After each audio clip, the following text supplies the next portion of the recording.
Good evening, ma'am.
Good evening, ma'am. Good evening, ma'am. Good evening, everyone.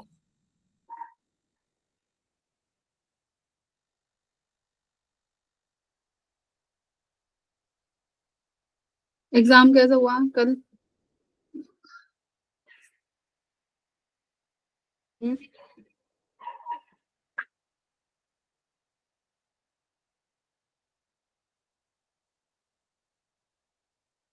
Krrish कैसा गया?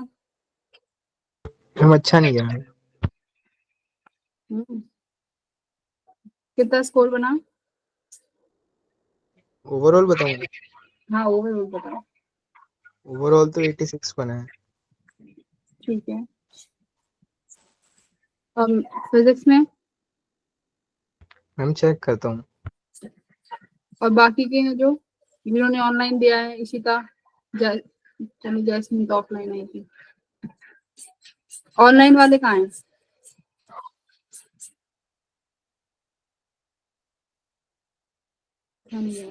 थोड़ा integer type ही तो tough थे, बाकी तो हो गए होंगे।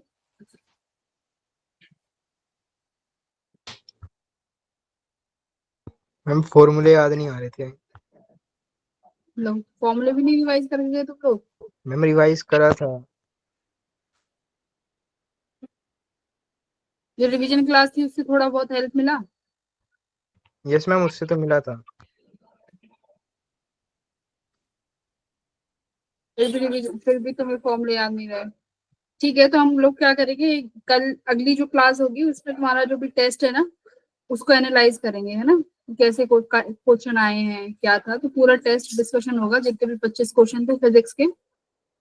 तो अगली क्लास में हम लोग वो डिस्कस करेंगे। आज थोड़ा पढ़ लेते हैं आगे।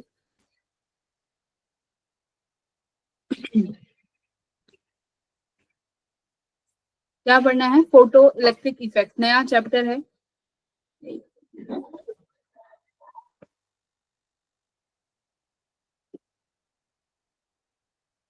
अभी तक वेव ऑप्टिक्स पढ़ी थी, है ना? तो वेव ऑप्टिक्स में क्या, वेव और ज्योमेट्रिकल ऑप्टिक्स पढ़ी थी, तो दोनों में क्या क्या डिफरेंस थे वेव और ज्योमेट्रिकल में?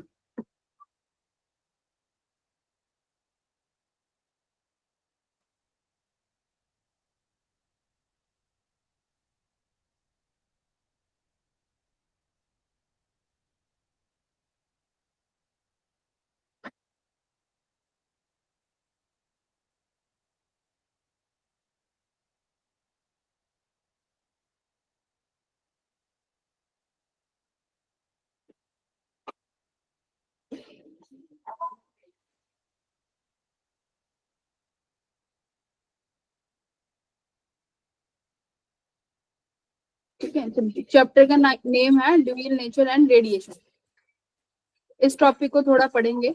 ये क्या बताता है, देखो ये चैप्टर का नाम ही दिख रहा है कि इसमें बताया गया है कि ड्यूअल नेचर, इसका मतलब लाइट जो है वो दो तरीके का नेचर शो करती है।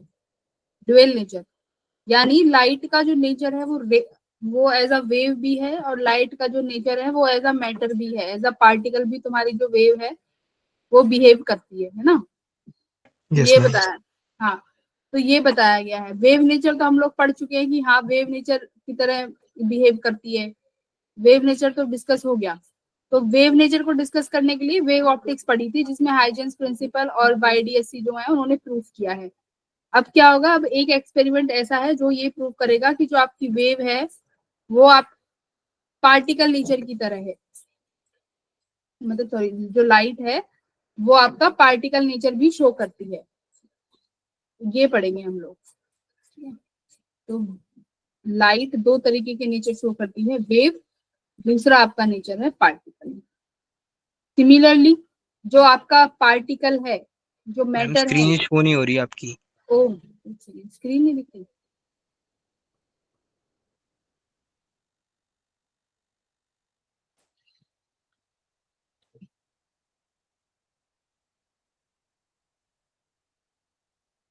जो मैटर्स हैं वो भी क्या शो करेंगे, वो भी आपका पार्टिकल नेचर, पार्टिकल नेचर तो है ही, वही जो मैटर है वो भी वेव नेचर शो करेंगे।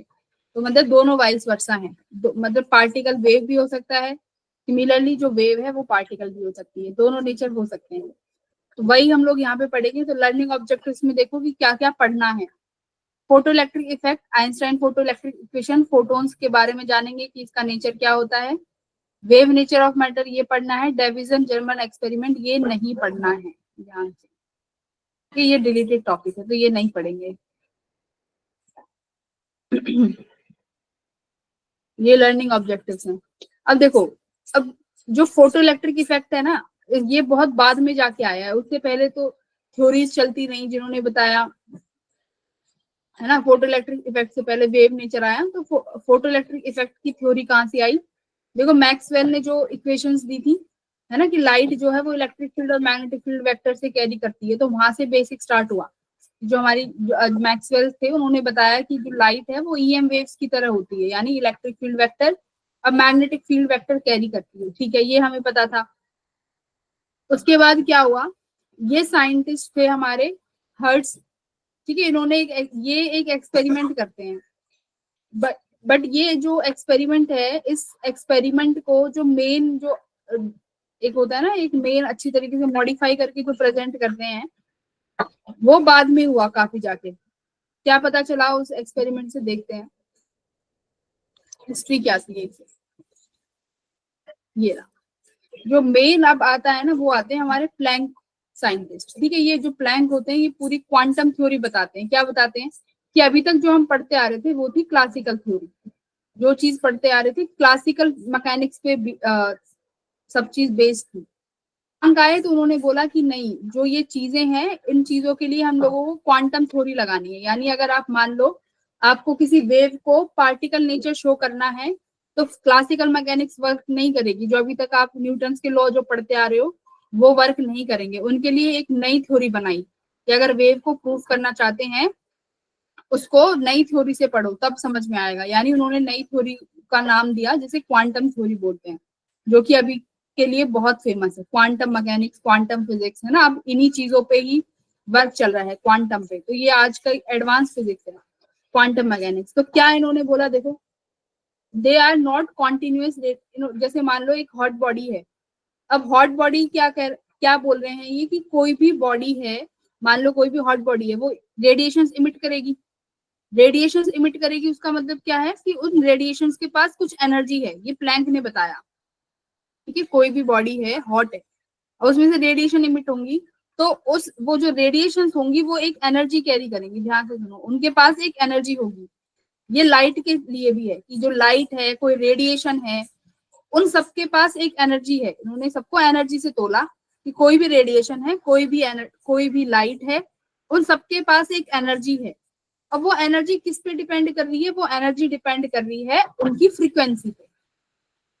वो एनर्जी डिपेंड कर रही है उनकी फ्रीक्वेंसी पे। इसका मतलब कोई अगर ऐसी लाइट है जिसकी फ्रीक्वेंसी ज्यादा है, उसका मतलब क्या होगा? अब उन्होंने बोला कि जो कोई भी एनर्जी है, मान लो कोई रेडिएशन है, अब ये जो रेडिएशन है ना, ये किससे मिलके बनी है?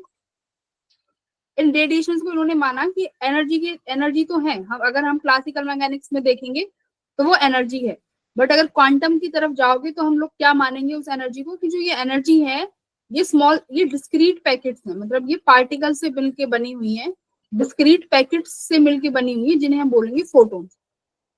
ठीक है, अगर एनर्जी को क्लासिकल में देखेंगे तो दिस इज लाइट, और लाइट इज अ एनर्जी। अगर क्वांटम में जाएंगे तो क्या बोलेंगे कि जो ये लाइट है, जो एनर्जीज हैं, ये एक डिस्क्रीट पार्टिकल से बनी हुई है। डिस्क्रीट का मतलब क्या है? अब देखो, अगर लाइट जो वेव होती है वो कैसी एनर्जी लेके चलती है? कॉन्टिन्यूस एनर्जी होती है ना। लाइट के पास कॉन्टिन्यूस वेव होती है, वो कॉन्टिन्यूस वेव्स हैं। बट इन्होंने क्या बोला कि एनर्जी के पास एक पार्टिकल्स होंगे, बट वो पार्टिकल्स क्या है? कॉन्टिन्यूस नहीं होंगे, वो डिस्क्रीटली मूव, वो डिस्क्रीट पैकेट्स में होंगे। मतलब अगर मान लो ये पूरी लाइट वेव है, अगर मैं लाइट की वेव की बात करूँ, ये लाइट वेव है, अगर यहाँ पर वो पार्टिकल्स होंगे तो वो डिस्क्रीट होंगे। मान लो यहाँ मिल जाएंगे, यहाँ कहीं पार्टिकल मिल जाएंगे, कहीं यहाँ पार्टिकल होगा। जरूरी नहीं है कि एक लाइन में चल रहे हो, या मतलब पूरे एक कॉन्टिन्यूअस मोशन में। वो डिस्क्रीट पार्टिकल्स हैं, उन्हीं पार्टिकल्स को बोला गया फोटोन्स। फोटोन्स बोला गया। इसका मतलब इन्होंने बोला कि जो एनर्जी है, जो लाइट है, वो उनके पास पार्टिकल है, उन पार्टिकल्स को फोटोन का नाम दिया। देखो ये प्रूफ होंगी ये चीजें, अभी तो स्टार्टिंग में बताई। तो इन्होंने बोला एनर्जी इज अ फ्रीक्वेंसी। ठीक है, अब देखो क्या हुआ, क्या, मान लो अब हम हिस्ट्री बता रहे हैं अभी फोटो इलेक्ट्रिक इफेक्ट की, क्या हिस्ट्री थी। अब एक लिनार्ड्स ने एक ऑब्जर्वेशन करी। देखो ये सबसे इंपॉर्टेंट ऑब्जर्वेशन है। क्या ऑब्जर्वेशन हुई? सपोज करो आपके पास क्या हुआ, उन्होंने क्या किया, आप अगर मैं फोटो इलेक्ट्रिक इफेक्ट पे आती हूँ, यहाँ पे हिस्ट्री पे, मान लो आपके पास एक मेटल की ये एक मेटल है, ठीक है, इसकी सरफेस की बात करते हैं, इसकी जस्ट सरफेस देखो। अब मेटल के पास तो क्या होंगे, फ्री इलेक्ट्रॉन्स होंगे कि नहीं होंगे, मेटल है तो फ्री इलेक्ट्रॉन्स होंगे, सुनते जाओ, फ्री इलेक्ट्रॉन्स है। तो अगर इसकी सरफेस की बात करूं तो इसकी सरफेस के इलेक्ट्रॉन को हम ज्यादा इजीली निकाल सकते हैं, या फिर जो इनसाइड वाले इलेक्ट्रॉन्स है उनको ज्यादा इजीली निकाल सकते हैं? सरफेस वाले। सरफेस। सरफेस वाले, क्योंकि सरफेस वाले को ऊपर से कोई भी फोर्स अट्रैक्ट नहीं करके रखा है। लेकिन अगर हम अंदर देखेंगे तो यहाँ पर तो बहुत सारे फोर्सेज है, मतलब उस इलेक्ट्रॉन को चारों तरफ से कोई ना एटम लेटिस घेरे हुआ है, ऊपर वाले इलेक्ट्रॉन फिर भी फ्री हैं, तो इनको हम इजीली इजेक्ट आउट मिट आउट करा सकते हैं। तो देखो हुआ क्या, अगर मान लो वेव नेचर की बात करूं, अगर वेव नेचर की बात करते हैं, वेव नेचर के पास जो एनर्जी होती है वो किस फॉर्म में होती है बच्चों, इंटेंसिटी की फॉर्म में। हम एनर्जी को इंटेंसिटी में तो नापते हैं कि इतनी इंटेंसिटी है, ये इतने वॉट की है ना। अगर मान लो अब मुझको ना इस इलेक्ट्रॉन को इमिट कराना है, ठीक है, इलेक्ट्रॉन को मुझे इमिट कराना है। अब हम क्या कर रहे हैं, मैं अब अगर क्लासिकल मैकेनिक्स की बात करूं तो क्लासिकल मैकेनिक्स कहती है इंटेंसिटी एनर्जी जो है इंटेंसिटी की फॉर्म में है ना। इंटेंसिटी अगर मैं बढ़ाती, मान लो मैंने अब यहाँ पे कोई पर्टिकुलर लाइट ली, येलो लाइट सपोज करो, उसकी 10 वॉट की मैंने क्या लेके चली, वो लेके आई 10 वॉट की एक बल्ब लेके आई, मैंने अब इसको यहाँ पे इमिट कराया येलो लाइट से, देखा कि कोई भी इमिशन नहीं हो रहा है। अब मैंने क्या किया, इस 10 वॉट को 50 वॉट किया, इंटेंसिटी को बढ़ा दिया, ठीक है, इंटेंसिटी बढ़ाई, फिर भी कोई इमिशन नहीं हुआ, ठीक है। फिर क्या देखा गया, मैंने इसको 100 वॉट किया, मतलब अब मैंने ये लाइट की जो इंटेंसिटी है मैं 100 वॉट कर चुकी हूँ, मतलब 10 टाइम्स बढ़ा दी है, बट फिर भी जो इलेक्ट्रॉन्स हैं इनमें इमिशन नहीं हुए, ठीक है। बट क्योंकि इंटेंसिटी बढ़ा रहे हैं तो एनर्जी, इंटेंसिटी बढ़ाने के बाद क्या होना चाहिए, इंटेंसिटी बढ़ रही है, इलेक्ट्रॉन एनर्जी को एब्जॉर्ब करेगा। देखो एनर्जी की बात करते हैं, पूरी की पूरी क्लासिकल मैकेनिक्स क्या कहती है, एक येलो कलर की लाइट है या कोई भी लाइट है, कोई भी वेव अगर किसी इलेक्ट्रॉन पे पड़ रही है तो वो इलेक्ट्रॉन एनर्जी को एब्जॉर्ब करेगा। भाई लाइट इज एनर्जी, वो एनर्जी को एब्जॉर्ब कर रहा है। अब 100 वॉट तक एनर्जी दे रहे हो, इतनी एनर्जी एब्जॉर्ब करने के बाद भी इलेक्ट्रॉन नहीं बाहर होके आ रहा है, नहीं बाहर आ रहा है। हमने 100 वॉट को और बढ़ा दिया, मान लो 150 वॉट कर दिया, देखा गया फिर भी इलेक्ट्रॉन नहीं इमिट हुआ। इसका मतलब यहाँ पर कहीं थ्योरी में ही गड़बड़ है, हम लोग थ्योरी को नहीं समझ पाए, या तो कहीं पे कुछ ना कुछ ग्लिच है ना, या कुछ तो था कि या तो एनर्जी इंटेंसिटी की फॉर्म में है ही नहीं, या जो इलेक्ट्रॉन है ये किसी और चीज पर डिपेंड करता है। तो अभी तक यही थ्योरीज चल रही है कि मतलब नहीं हो रहा, ऑब्जर्वेशन आई, तो फिर क्या हुआ, देखो ये हिस्ट्री चल रही है, ये इन्होंने देखा, इन्होंने देखो लिनार्ड ऑब्जर्वेशन देखो क्या कह रहा है, इन्होंने देखा कि, अभी नहीं बताते, बाद में बताएंगे, ठीक है। अब यहीं से फोटो इलेक्ट्रिक इफेक्ट आता है, ठीक है। फोटो इलेक्ट्रिक इफेक्ट की पूरी यहाँ से हम देखेंगे इलेक्ट्रॉन इमिशन, तो पूरा का पूरा डिपेंड है इलेक्ट्रॉन इमिशन पे। इलेक्ट्रॉन इमिशन किसके द्वारा होगा, फोटो इलेक्ट्रिक इमिशन। इसका मतलब क्या है कि अगर मैं कोई भी मेटल सरफेस लेती हूँ, ये पूरा एक्सपेरिमेंट है, ठीक है। फोटो इलेक्ट्रिक इमिशन एक एक्सपेरिमेंट है जिसमें मेटल की सरफेस ली जाएगी, उस मेटल की सरफेस से इलेक्ट्रॉन को इमिट कराना है with the help of photo. Photo का मतलब है लाइट, ठीक है। लाइट की हेल्प से हम इमिट कराएंगे इलेक्ट्रॉन्स, ठीक है। इलेक्ट्रॉन्स को इमिट कराना है फ्रॉम द मेटल सरफेस, बस इतना काम करना है मेटल की सरफेस से। तभी साइंटिस्ट ने यही काम किया है, मेटल सरफेस से इलेक्ट्रॉन इमिट कराया, बट थ्योरी देखो अलग अलग आई। क्या हुआ, हुआ क्या, देखो मेटल की सरफेस थी, ये एक इलेक्ट्रॉन है, ये इलेक्ट्रॉन है, ये इलेक्ट्रॉन है, ये इलेक्ट्रॉन है, मेटल की सरफेस, ठीक है। अब देखो इस इलेक्ट्रॉन को इमिट कराने के लिए तुम्हें एक पर्टिकुलर अमाउंट का वर्क डन तो करना पड़ेगा, कुछ तो एनर्जी देनी पड़ेगी, तभी ये इलेक्ट्रॉन बाहर निकल के आएगा। और वो एनर्जी हम कहाँ से दे रहे हैं, फोटो, फोटो फोटो मतलब लाइट से हम वो एनर्जी दे रहे हैं, वो एनर्जी लाइट से मिल रही है। अब मुझे एक बात बताओ, मेटल सरफेस, मान लो मैंने ये मेटल सरफेस ली कैडमियम की, ठीक है, कैडमियम मेटल होता है, हाँ या फिर मान लेते हैं कोई Fe कोई मेटल ले लिया, आयरन, एक दूसरा मेटल मैं ले लेती हूँ, सपोज करो क्या, कौन सा मेटल लेंगे, सोडियम का ले लेते हैं, ठीक है, एक मेटल ले लिया सोडियम का, ठीक है, यहाँ पर इलेक्ट्रॉन्स है। अब मैं अभी एनर्जी के लिए ही बात करते हैं। अब मान लो क्या दोनों मेटल्स जो हैं आयरन और सोडियम, क्या दोनों के इलेक्ट्रॉन्स को निकालने के लिए मुझे सेम अमाउंट ऑफ एनर्जी चाहिए? एनर्जी के टर्म्स में बात करेंगे अभी। No ma'am.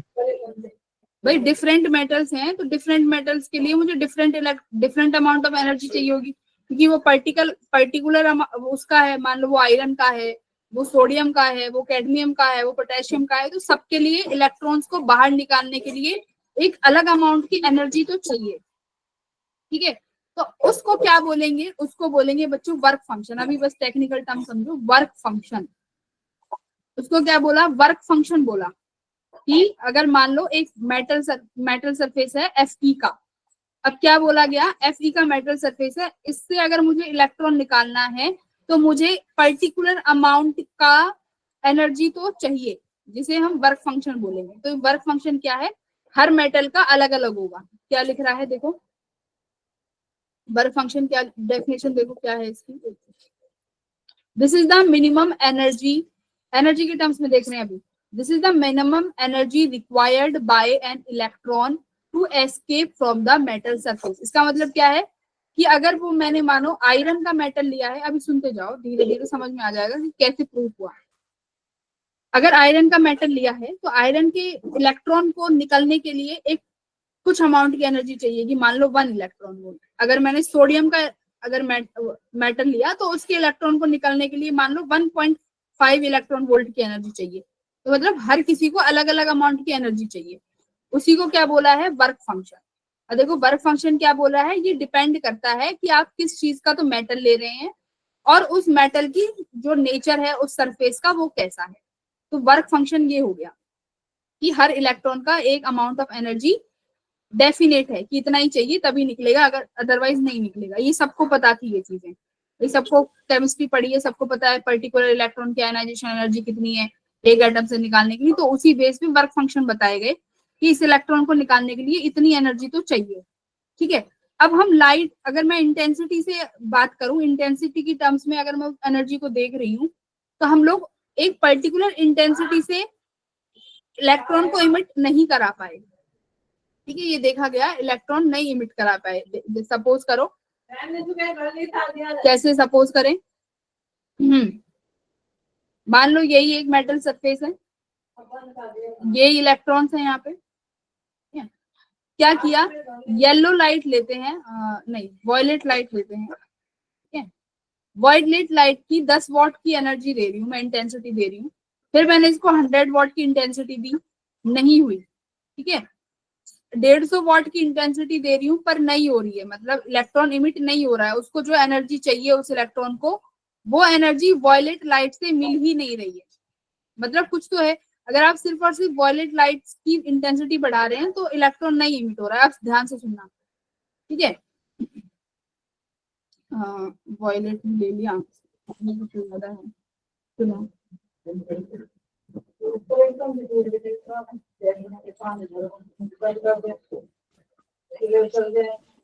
वॉयलेट नहीं, आप लेके चलो रेड कलर लेके, रेड कलर क्यों अभी बताएंगे, ठीक है। रेड कलर की 100 वॉट 150 वॉट तक ले गई, बट अभी भी कोई इमिशन नहीं हुआ। अब मैंने क्या किया सुनो, अब मैंने क्या किया, मैंने बच्चों ब्लू कलर लिया, ब्लू कलर की लाइट ली, ब्लू कलर की लाइट से देखा गया कि जो इमिशन है वो सपोज करो मैं यहाँ पे 150 वॉट तक गई, तब तक नहीं हुआ रेड कलर में, बट मैंने ब्लू कलर पे देखा, ब्लू कलर पे वो इमिशन 50 वॉट पे ही हो गया। ब्लू कलर की लाइट से वो इमिशन 50 वॉट पे हो गया, बट रेड कलर की लाइट से 150 तक नहीं हुआ। ये इसका रीजन क्लासिकल मैकेनिक्स नहीं दे पाई, है ना, ये क्लासिकल मैकेनिक्स नहीं बता पाई कि भाई रेड कलर से हो रहा है ब्लू से नहीं हो रहा, जबकि इंटेंसिटी देखो किसकी ज्यादा, अगर क्लासिकल मैकेनिक्स में एनर्जी की बात करें तो किसकी एनर्जी ज्यादा है, 150 वॉट या 50 वॉट? 150। 150 वॉट, बट फिर भी इमिशन नहीं हुआ। तो इसका मतलब क्लासिकल मैकेनिक्स यहाँ फेल हो गई। तब आती है हमारी क्वांटम मैकेनिक्स। क्यों? क्वांटम मैकेनिक्स क्या कहती है कि जो एनर्जी है वो किसका फंक्शन है, फ्रीक्वेंसी का। किसका फंक्शन बताया जाता है एनर्जी को, बताया था ना कि एनर्जी जो है वो फ्रीक्वेंसी पे डिपेंडेंट है। प्लैंक्स ने बताया था कि फ्रीक्वेंसी पे डिपेंड कर रही है एनर्जी। अब एक बात बताओ, ये रहा फ्रीक्वेंसी पे डिपेंड कर रही है। अब वॉयलेट लाइट ली थी मैंने, एक ली थी हमने, दूसरी कौन सी, ब्लू लाइट। किसकी फ्रीक्वेंसी ज्यादा है,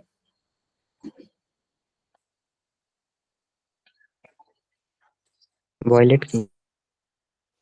हमने कौन कौन सी ली थी, सॉरी रेड और ब्लू ली है ना, रेड और ब्लू लिए हमने, रेड और ब्लू ली थी,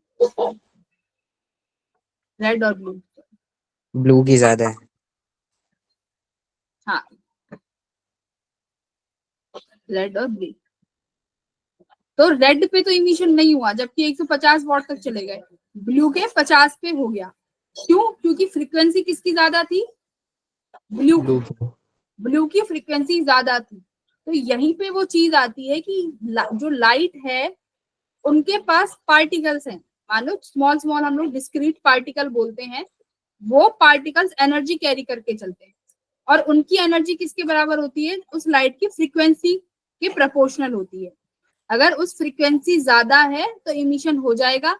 अगर उस पर्टिकुलर फ्रीक्वेंसी से, मान लो जैसे माने E is directly proportional to frequency है, ठीक है, फ्रीक्वेंसी के डायरेक्टली प्रोपोर्शनल है। अब मुझे इलेक्ट्रॉन निकालने के लिए जो है मैं बताती हूँ, मुझे अगर नंबर्स की बात करें तो मुझे कुछ पर्टिकुलर फ्रीक्वेंसी की वैल्यू चाहिए, मान लेते हैं उस फ्रीक्वेंसी की वैल्यू होनी चाहिए 10f, सपोज करो 10f होनी चाहिए, जो कि फ्रीक्वेंसी बढ़ने पे मिलेगी, पर्टिकुलर फ्रीक्वेंसी पे मिलेगी जो कि ब्लू कलर है सपोज करो। अब जो रेड कलर है उसकी फ्रीक्वेंसी ब्लू से कम है, ब्लू से कम है, मान लेते हैं उसकी फ्रीक्वेंसी 8f है रेड कलर की, ठीक है। तो उस 8f पे जो है इमिशन नहीं होगा क्योंकि जो हमारा इलेक्ट्रॉन है उसको 10f चाहिए एनर्जी के लिए, बट हमारी रेड की तो फ्रीक्वेंसी कम है, तो वो इमिशन नहीं कर पाएगी क्योंकि एनर्जी डायरेक्टली प्रोपोर्शनल टू है फ्रीक्वेंसी। तो यही बोला गया है, थ्रेशोल्ड फ्रीक्वेंसी का नाम दिया गया है। क्या कहा है, जब फ्रीक्वेंसी जो है इंसिडेंट लाइट की एक पर्टिकुलर वैल्यू के कम हो, अगर एक पर्टिकुलर वैल्यू से छोटी है तो इमिशन नहीं होगा, चाहे आप कितनी भी इंटेंसिटी बढ़ा लो, चाहे आप कितनी भी इंटेंसिटी बढ़ा लो इमिशन नहीं होगा। जैसे कि यहाँ पे देखो, रेड लाइट से इमिशन नहीं हुआ, क्यों नहीं हुआ, क्योंकि इसकी फ्रीक्वेंसी बहुत लो है। तो हो सकता है उस जो इलेक्ट्रॉन को हमें बाहर निकालना है उसको एनर्जी ज्यादा चाहिए, और रेड लाइट तो बहुत कम एनर्जी लेके जा रही है, तो इमिशन हुआ ही नहीं क्योंकि फ्रीक्वेंसी क्या है, less than the required frequency है। उसको 10f चाहिए तो जो तुम्हारी रेड लाइट है वो 8f दे रही है। अब ग्रीन लाइट देखो, ग्रीन लाइट क्या है, अब प्योर बनाते हैं, VVGYOR। अब सुनो ध्यान से, अब क्या कर रहे हैं हम लोग, देखो ग्रीन लाइट जो है, हमने ब्लू लिया था, यहाँ ग्रीन है कोई बात नहीं, आप ब्लू से भी ले सकते हो। ब्लू लाइट मुझे 10f दे रही है, या फिर ग्रीन भी मान लो, ग्रीन लाइट भी 10f दे रही है, मतलब इमिशन हो जाएगा, ठीक है, क्योंकि मिनिमम रिक्वायर्ड फ्रीक्वेंसी से ज्यादा की आप फ्रीक्वेंसी यूज कर रहे हो तो इमिशन हो जाएगा। वॉयलेट लाइट देखो, ग्रीन से ज्यादा होगी कि कम होगी वॉयलेट लाइट की फ्रीक्वेंसी, ग्रीन से ज्यादा होगी। हाँ, वॉयलेट लाइट की फ्रीक्वेंसी ग्रीन से ज्यादा है, तो अगर आप वॉयलेट लाइन यूज करोगे तो इमिशन होने के चांसेस हैं, ठीक है। तो अगर ग्रीन लाइट यूज करेंगे तो बिल्कुल चांसेस हैं कि इमिशन हो जाए। अब देखो सुनना, अब क्या, अब यहाँ पर भी एक ग्लिच आया, क्या ग्लिच आया, क्या देखो सुनो, अब आपने क्या किया कि आपको इलेक्ट्रॉन को निकालने के लिए 10f की फ्रीक्वेंसी चाहिए थी, रेड लाइट तो 8f है, तो 8f का मतलब है कि बिल्कुल भी इमिशन नहीं होगा, कोई इमिशन नहीं होगा इलेक्ट्रॉन का। पर ग्रीन लाइट और वॉयलेट लाइट यूज कर रहे हो, मतलब जितनी एनर्जी इलेक्ट्रॉन को चाहिए आप उतनी एनर्जी दे रहे हो या उससे ज्यादा दे रहे हो, तब भी ये कंडीशन है कि कुछ पॉसिबिलिटी है कि इलेक्ट्रॉन इमिट हो जाए, एक जो 100% पॉसिबिलिटी तब भी नहीं है, ठीक है, 100% तब भी नहीं है, बट हो सकता है ये चीज। जैसे कि अगर मैं बात करूं कैसे बताएं, यहाँ पे सुनो, ठीक है, जैसे बताते हैं, सब ये आपका वही मेटल की सरफेस है, ये हमारी मेटल की सरफेस है, इसका इलेक्ट्रॉन ये, इसका इलेक्ट्रॉन ये। अब पॉसिबिलिटी की मुझे वैल्यू बताओ, पॉसिबिलिटी क्या क्या हो सकती है? या तो 0 हो सकती है बच्चों मिनिमम, मैक्सिमम कितनी हो सकती है? 1। ठीक है। अब अगर आप रेड लाइट यूज करी, ध्यान से सुनना, रेड लाइट यूज कर रहे हो तो इमिट होने की जो पॉसिबिलिटी है वो कितनी है? 0 है। ध्यान से सुनना, रेड लाइट। और अगर आप वॉयलेट यानी अगर ब्लू से ज्यादा भी यूज कर रहे हो, यानी वॉयलेट यूज कर रहे हो, ब्लू यूज कर रहे हो या ग्रीन यूज कर रहे हो, तो देयर आर चांसेस कि इलेक्ट्रॉन इमिट हो सके। तो वो चांसेस बच्चों कहां से कहां लाई करेगा? कंप्लीटली 0 से 1। तो जब आप एक पर्टिकुलर अमाउंट की फ्रीक्वेंसी से ज्यादा देंगे, मतलब रिक्वायर्ड से ज्यादा एनर्जी देंगे, तब भी 100% पॉसिबिलिटी नहीं है कि इमिशन हो। इसका रीजन क्या हो सकता है बताओ? अगर रेड लाइट दे रहे हो तो 100% नहीं होगा, चाहे कुछ भी कर लो, इमिशन नहीं होगा, 100% श्योरिटी है, श्योरिटी है। बट अगर आप पर्टिकुलर अमाउंट की जो एनर्जी चाहिए इलेक्ट्रॉन को, वो एनर्जी दे रहे हो, तब भी 100% नहीं है कि इलेक्ट्रॉन इमिट आउट हो जाए। क्यों? सोचो क्या हो सकता है, क्या हो सकता है?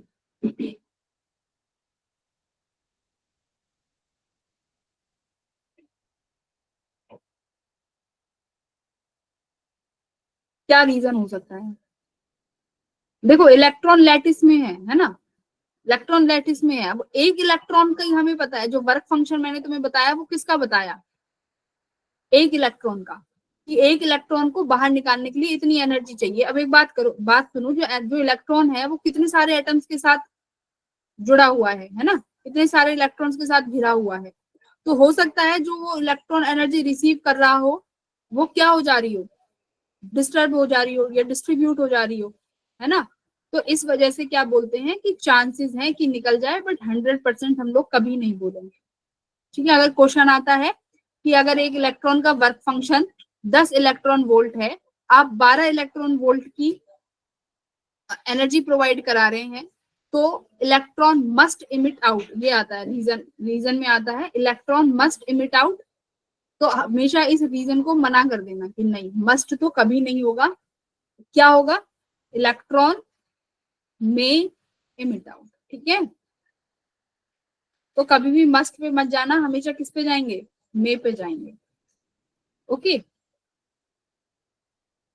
अब यहाँ पे वर्क फंक्शन, थ्रेशोल्ड फ्रीक्वेंसी क्या थी, एक बार मुझे बताओ अगर कितना समझ में आया। थ्रेशोल्ड फ्रीक्वेंसी क्या थी?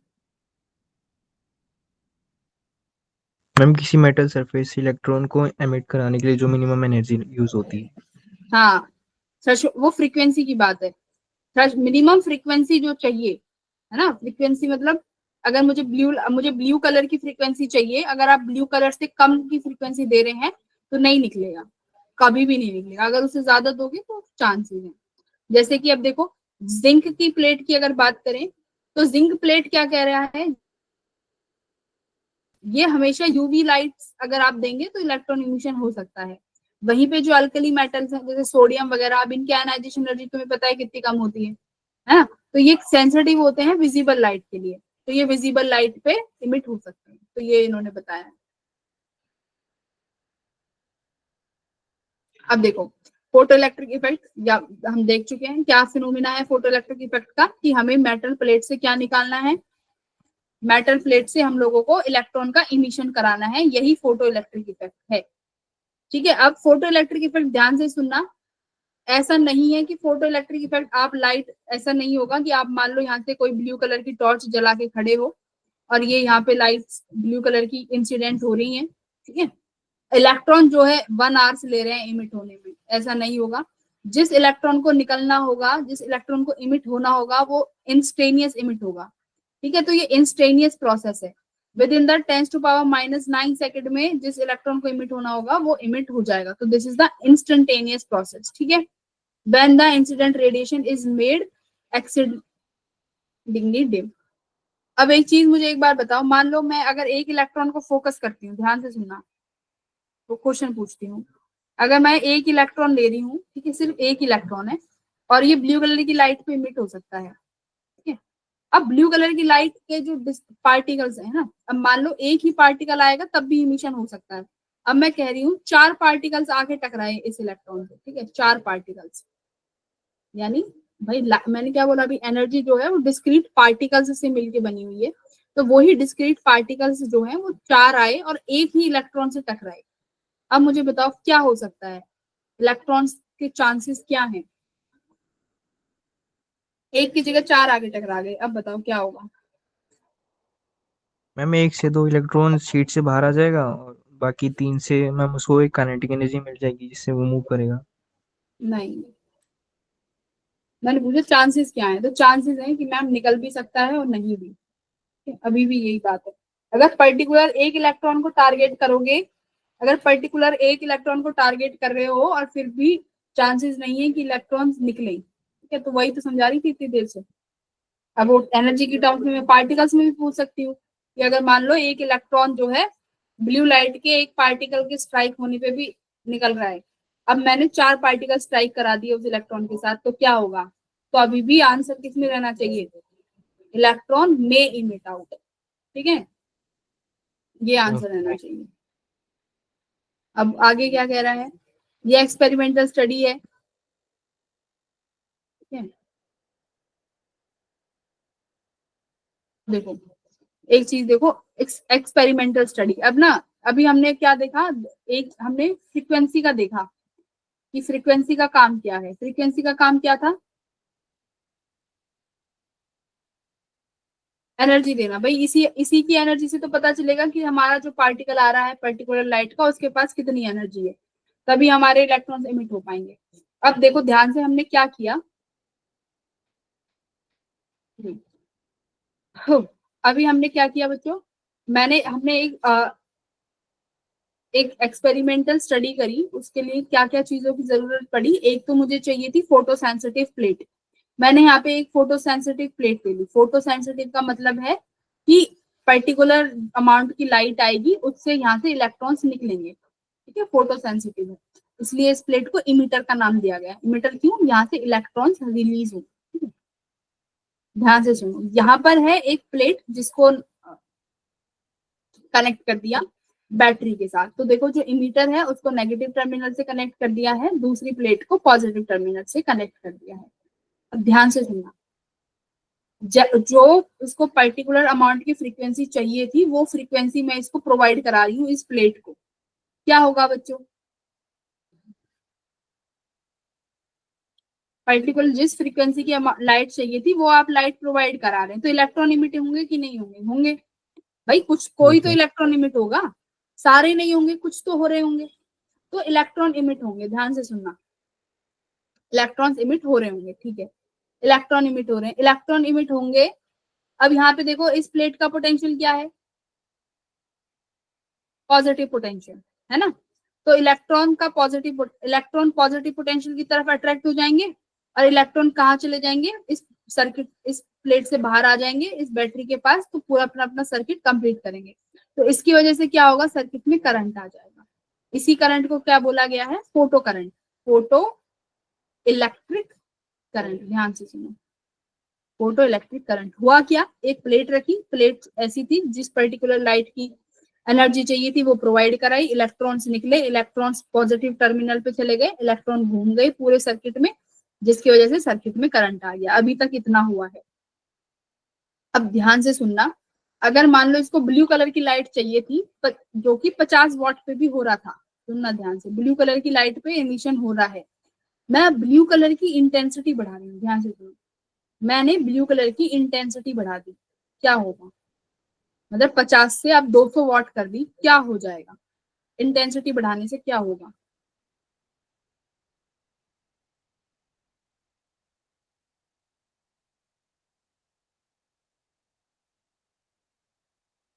अगर सिंपली बताओ इंटेंसिटी, अगर देखो, अगर मैं बात करूं 50 वॉट के बल्ब की, तो वो लाइट कम देगा, रोशनी की अगर मैं बात करूं, है ना, अगर 200 वॉट का जो बल्ब होगा वो रोशनी ज्यादा देगा, इतना तो समझते हो?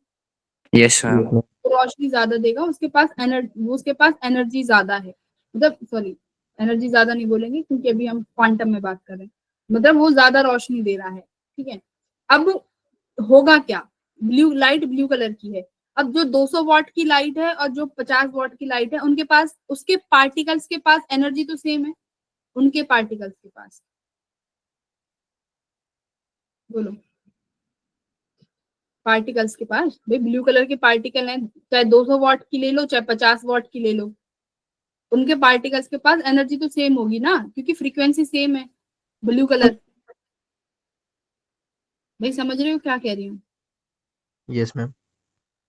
लाइट तो ब्लू कलर की लेनी है क्योंकि फ्रीक्वेंसी ब्लू कलर पे हो रही है, बट अब मैंने ब्लू कलर की इंटेंसिटी बढ़ा दी, तो अब मैं कह रही हूँ इंटेंसिटी बढ़ाने के बाद भी जो 200 वॉट से जो पार्टिकल्स निकल रहे हैं, मान लो ये 200 वॉट का बल्ब है, 200 वॉट से एक पार्टिकल निकला, उस पार्टिकल की एनर्जी वही रहेगी जो पहले 50 वॉट के पास थी, है ना, एक यस मैम। पार्टिकल।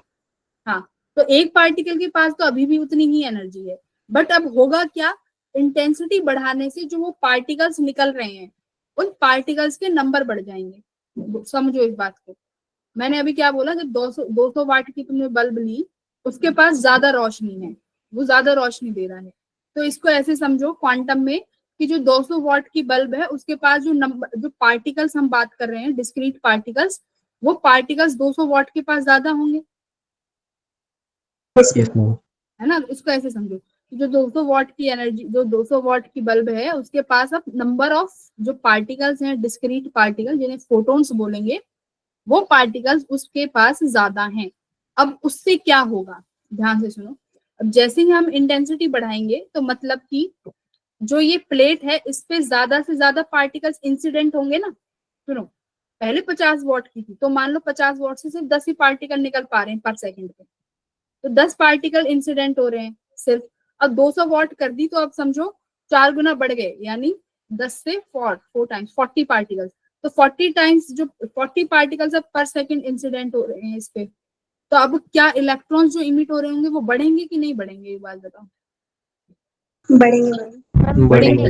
पहले तो एक प्लेट पे सिर्फ 10 पार्टिकल्स आके स्ट्राइक कर रहे हैं, तो इलेक्ट्रॉन मान लो 10 में से अब एक ही निकल पा रहा है इलेक्ट्रॉन, बट अब जब 40 पार्टिकल आके स्ट्राइक कर रहे हैं तो प्रोबेबिलिटी बढ़ जाएगी ना इलेक्ट्रॉन्स के निकलने की।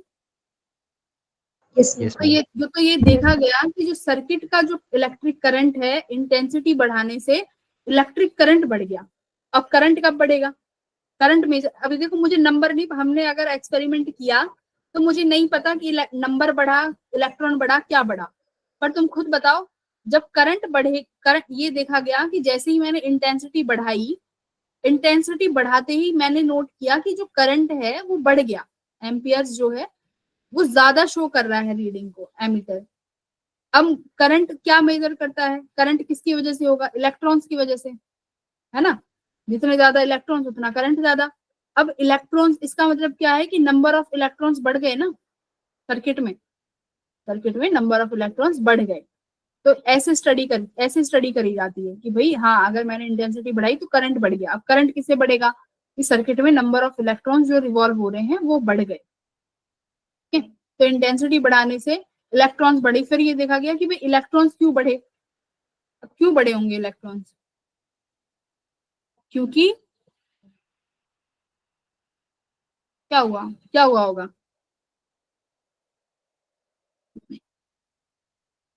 Ma'am electron emission. हाँ, इलेक्ट्रॉन इमिशन ज्यादा हो गया। इलेक्ट्रॉन इमिशन क्यों ज्यादा हुआ, क्योंकि जो फोटोन्स आ रहे हैं उनके नंबर्स भी ज्यादा थे, ये हुआ। इंटेंसिटी बढ़ा दी, फोटोन्स के नंबर बढ़ गए, जिसकी वजह से जो प्लेट पे जो फोटोन्स इंसिडेंट हो रहे हैं पर सेकंड वो ज्यादा हो गए, तो ज्यादा से ज्यादा इलेक्ट्रॉन्स बाहर इमिट हो पा रहे हैं, जिनकी वजह से करंट बढ़ गया। अब मान लो ये हुआ, ठीक है, इतना समझ में आया। अगर अगर मैं ये बोलूं कि अगर मैं मान लो ब्लू कलर की लाइट चाहिए बट मैं इसको वॉयलेट कलर की लाइट दे दूं, बट मैंने इंटेंसिटी कम रखी हुई है, तो क्या करंट बढ़ेगा, सोचो। फ्रीक्वेंसी का काम क्या है, अभी करते हैं इस बात को भी। फ्रीक्वेंसी का काम क्या है, एनर्जी, एक यस मैम। पार्टिकल की एनर्जी है, फ्रीक्वेंसी का काम है एक पार्टिकल की एनर्जी, एक पार्टिकल कितनी एनर्जी लेके आएगा, ये काम है बस फ्रीक्वेंसी का। अब वो एक इलेक्ट्रॉन को उतनी ही एनर्जी देगा जितनी वो ले, उस पार्टिकल की एनर्जी है। सपोज करो जो उस पार्टिकल, इस इलेक्ट्रॉन को बाहर निकलने के लिए 9 इलेक्ट्रॉन वोल्ट चाहिए, अब जो ये पार्टिकल बाहर आया, इसने इलेक्ट्रॉन को 9 इलेक्ट्रॉन वोल्ट एनर्जी दी और इलेक्ट्रॉन बाहर, बस एनर्जी का इतना काम है। ठीक है, पर कितने इलेक्ट्रॉन बाहर आएंगे? जितने ज्यादा तुम फोटॉन्स लेके आओगे। फोटॉन्स लेके आने से हमारे नंबर ऑफ इलेक्ट्रॉन्स बढ़ गए, जिसकी वजह से करंट बढ़ गया। ओके, अब मैं तुमसे अब हमने बढ़ाई थी इंटेंसिटी, अब मैं तुमसे कह रही हूँ, मैंने फ्रीक्वेंसी बढ़ाई, सुनो, अब मैं तुमसे कह रही हूँ अगर मैं अब फ्रीक्वेंसी बढ़ाती हूँ तो क्या होगा? ध्यान से सुनना। अगर अब हम फ्रीक्वेंसी बढ़ाते हैं तो अब क्या होगा? अब एक चीज सुनना, वही ब्लू कलर को पकड़ के बैठ गए हम लोग, लड़कों का फेवरेट कलर ब्लू, ठीक है, ब्लू कलर हम लोग लेके बैठ गए। अब ब्लू कलर को ही क्या करते हैं, ब्लू कलर का वही 50 वॉट की 50 वॉट पे आ जाते हैं दोबारा। ब्लू वॉट की दो इंटेंसिटी ली हुई है, एक 50 और एक 200। अब ब्लू कलर की 50 वॉट पे आ गए, जो इलेक्ट्रॉन्स निकल रहे थे, ठीक है, इलेक्ट्रॉन्स निकल रहे हैं, ओके निकल गए, इमिट हो रहे हैं, बिल्कुल हो रहे हैं। अब मैंने बच्चों क्या किया, फ्रीक्वेंसी बढ़ा दी। फ्रीक्वेंसी बढ़ाने के लिए क्या करेंगे, कैसे बढ़ाऊं फ्रीक्वेंसी को, कैसे बढ़ा सकते हैं फ्रीक्वेंसी? हम्म,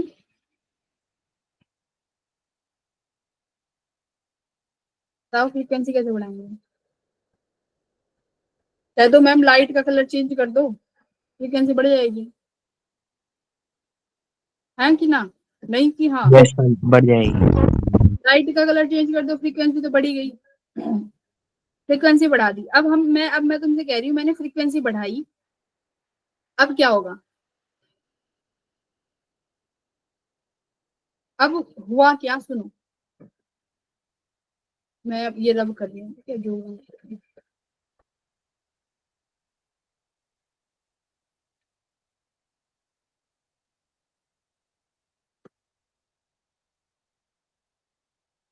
अब हम लोग, मैं फ्रीक्वेंसी बढ़ा रही हूँ, फ्रीक्वेंसी बढ़ा दी। मान लो इसको 9 इलेक्ट्रॉन वोल्ट की एनर्जी चाहिए थी उस पार्टिकल की, मैं अब जो मेरी जो लाइट है उस एक पार्टिकल की एनर्जी 12 इलेक्ट्रॉन वोल्ट है, ध्यान से सुनना। अब जो पार्टिकल आ रहा है वो 12 इलेक्ट्रॉन वोल्ट की एनर्जी लेके आ रहा है, बट इस इलेक्ट्रॉन को बाहर निकलने के लिए 9 इलेक्ट्रॉन वोल्ट चाहिए सर, बट पार्टिकल के पास 12 इलेक्ट्रॉन वोल्ट है। जो उस लाइट का पार्टिकल है, मान लो वॉयलेट लाइट ले ली, वॉयलेट लाइट के पार्टिकल के पास 12 इलेक्ट्रॉन वोल्ट की एनर्जी है, यानी अब हमने फ्रीक्वेंसी बढ़ा दी। अब क्या होगा, ये पार्टिकल आया, इलेक्ट्रॉन से टकराया, इलेक्ट्रॉन इमिट हो गया, बट इलेक्ट्रॉन को तो बाहर निकलने के लिए कितनी एनर्जी चाहिए थी? 9, 9 इलेक्ट्रॉन वोल्ट चाहिए थी, सपोज करो 9 चाहिए थी, है ना, बाहर निकलने के लिए। बट वॉयलेट का जो पार्टिकल है वो 12 इलेक्ट्रॉन वोल्ट की एनर्जी ला रहा है, तो बाकी की एनर्जी कहाँ चली गई? वर्क फंक्शन है। हाँ, देखो 9 इलेक्ट्रॉन वोल्ट क्या है, वर्क फंक्शन, कि एक इलेक्ट्रॉन को निकालने के लिए कितनी एनर्जी चाहिए, वही तो वर्क फंक्शन बताया था मैंने। तो मुझे एक इलेक्ट्रॉन को निकालने के लिए 9 इलेक्ट्रॉन वोल्ट की एनर्जी चाहिए, सपोज करो। अब जो वॉयलेट कलर का जो पार्टिकल है वो 12 इलेक्ट्रॉन वोल्ट की एनर्जी लेके आ रहा है। अब जो 9 10 11 12 3 इलेक्ट्रॉन वोल्ट की एनर्जी है वो कहाँ जा सकती है? तो ध्यान से सुनो, फोटोन की एनर्जी लिखती हूँ यहाँ पे, फोटोन बोलेंगे जो डिस्क्रीट पार्टिकल है, इक्वल्स टू क्या क्या हो सकता है, ध्यान से सुनना। फाई का मतलब है बच्चों वर्क फंक्शन, ठीक है, वर्क फंक्शन को फाई से डिनोट करेंगे, फाई नॉट वर्क फंक्शन, ठीक है। दूसरी चीज क्या हो सकती है, ध्यान से सुनना, मैं एक चीज डाल रही हूँ वेस्ट, वेस्ट भी जरूर लिखेंगे। तीसरा मैं लिख रही हूँ काइनेटिक एनर्जी, सुनना, फोटोन के पास 12 इलेक्ट्रॉन वोल्ट की एनर्जी है, वर्क फंक्शन कितना है बच्चों? 9। 9, कि मतलब निकलने के लिए उसको 9 तो चाहिए ही चाहिए, उससे कम में तो बात ही नहीं बनेगी। अगर 8 की दोगे, रेड लाइट को लाके 8 इलेक्ट्रॉन वोल्ट दोगे तो नहीं निकलेगा। तो 9 तो ये कहेगा 9 तो भाई मेरे पक्के हैं, मुझे निकलने के लिए 9 तो चाहिए ही चाहिए, तो 9 इसके पक्के। बाकी के 3 क्या हो सकता है बच्चों, कि पूरी वेस्ट हो जाए, कहीं ना कहीं पूरी पॉसिबिलिटी है कि वेस्ट हो जाए। तो इलेक्ट्रॉन की काइनेटिक एनर्जी कितनी रही? 0। तो मतलब कोई काइनेटिक, इलेक्ट्रॉन में बाहर निकल के बैठ गया चुप। अब उसको दूसरी प्लेट तक जाने के लिए किसका सहारा देना पड़ेगा? पॉजिटिव पोटेंशियल का, तभी वो जा सकता है, अपने आप से चल के नहीं जाएगा, क्योंकि काइनेटिक एनर्जी तो है ही नहीं, है ना। तो अट्रैक्शन क्या करेंगे, इसका पोटेंशियल, पॉजिटिव प्लेट का पोटेंशियल बढ़ाएंगे, तभी वो उसके पास जा रहा होगा, है ना। अगर काइनेटिक एनर्जी है तो अपने आप से तो जाएगा नहीं, तो हम उसको खींच के ले जाएंगे। क्यों? क्योंकि इस प्लेट का पोटेंशियल कैसा है, पॉजिटिव। ये तो हो गया। अब और क्या हो सकता है कि 12 इलेक्ट्रॉन वोल्ट में से 9 तो भाई इसके पक्के हैं वर्क फंक्शन के। अब क्या हो सकता है कि वेस्ट क्या हो जाए, 0 वेस्ट हो जाए और सारी की सारी काइनेटिक एनर्जी मिल जाए। ये पॉसिबिलिटीज हैं, ये काइनेटिक एनर्जी पूरी मिल सकती है भाई। अब इसके मजे आ गए कि 9 तो निकलने में चली गई, अब 3 इलेक्ट्रॉन वोल्ट उसकी काइनेटिक एनर्जी है। सुनना, और क्या हो सकता है बच्चों, 9 तो भाई वर्क फंक्शन तो खाएगा ही खाएगा। हो सकता है बच्चों कि वेस्ट अब की बार 2 हो जाए। अच्छा सुनो, वेस्ट अब की बार 2 हो गई, निकल अब काइनेटिक एनर्जी के पास कितनी बची, एक। हाँ, अब काइनेटिक एनर्जी के पास बची 1, तो हमने यहाँ पे 1 दे दी। अब और क्या हो सकता है कि 9 तो ये खाएगा, अब यहाँ पर 1 चली गई और यहाँ पर 2 हो गई। ठीक है, ये हो सकता है। यानी वेस्ट जो है आपका, यानी काइनेटिक एनर्जी देखो कितनी हो सकती है। काइनेटिक एनर्जी जो बची हुई एनर्जी है वो 3 इलेक्ट्रॉन वोल्ट थी, तो काइनेटिक एनर्जी जो है वो 0 से लेके जो मैक्सिमम है वहां तक लाई कर सकती है। ठीक है, तो वेस्ट भी पूरी हो सकती है, 3 की 3 जो बची हुई है पूरी वेस्ट भी हो सकती है, पूरी काइनेटिक एनर्जी में भी जा सकती है, और बीच के वेरिएशंस भी पॉसिबल हैं जो लिखे हुए हैं। तो ये हो सकता है। ठीक है, अच्छा अब एक चीज मुझे बताओ, अब मान लो सपोज करो 1 इलेक्ट्रॉन निकला, उसके पास काइनेटिक एनर्जी नहीं है, 0 काइनेटिक एनर्जी है, तो वो कलेक्टर पे कैसे जाएगा, खुद तो नहीं जाएगा, कैसे भेज रहे हैं बताओ, कलेक्टर पे। कलेक्टर मतलब बच्चों ये दूसरी प्लेट है जो यहाँ पर कैसे भेज रहे हैं हम लोग, अरे कैसे भेज रहे हैं। पॉजिटिव चार्ज इंक्रीज करेंगे। हाँ, बाकी के बच्चे सो गए क्या, पॉजिटिव चार्ज है ना, उस पोटेंशियल का पॉजिटिव चार्ज है, इलेक्ट्रॉन तुम्हारा नेगेटिव है, तो मधुमक्खी तो फूल के पास जाएगी ना, तो ऐसे इलेक्ट्रॉन नेगेटिव है तो पॉजिटिव के पास तो भाग के जाएगा, अट्रैक्ट हो जाएंगे। ठीक है, अब सुनो, इतना तुम्हें क्लियर हो गया है। अब देखो क्या है, we can use this experiment to study. अब इसी एक्सपेरिमेंट से सारे वेरिएशन देखेंगे, देखते जाना। इंटेंसिटी का हम लोग देख चुके, इंटेंसिटी का और किसका, करंट का। तो मुझे बताओ इंटेंसिटी बढ़ाई थी तो करंट क्या हुआ था, भाई इंक्रीज हुआ था। इंक्रीज हुआ था ना, क्यों, क्योंकि हमारे फोटो इलेक्ट्रॉन्स बढ़ गए थे, है ना।